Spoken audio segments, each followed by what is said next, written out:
এক ছিল ছোট্ট এক পাখি, নাম তার টনি।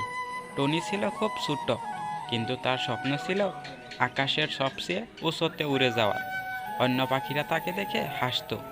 একদিন কাক বলল, তুই এত ছোট, এত উঁচুতে উড়তে পারবি নাকি? টনি চুপচাপ থাকলো, কিন্তু মন থেকে হাল ছাড়ল না। প্রতিদিন ভোরে সে ডানা ঝাপটানোর অনুশীলন করত। কখনো পড়ে যেত, কখনো ক্লান্ত হয়ে পড়তো, তবু থামতো না। তার মা বলতো, চেষ্টা করলে একদিন তুই পারবি। এক সকালে আকাশ ছিল একদম পরিষ্কার। টুনি সাহস করে ডানা মেলল, উড়ল আর উড়ল, আর হঠাৎ করেই সে আগের চেয়ে অনেক উঁচুতে উঠে গেল। যে পাখিরা তাকে নিয়ে তো হাসতো, তারা অবাক হয়ে গেল। কাক লজ্জা পেয়ে বলল, টনি তুই সত্যিই পারছিস। টনি মিষ্টি হেসে বলল, ছোট্ট হওয়া দোষ না, চেষ্টা না করাই দোষ। সেদিন থেকে জঙ্গলের সবাই জানলো, স্বপ্ন বড় হলে ডানাও বড় হয়ে যায়।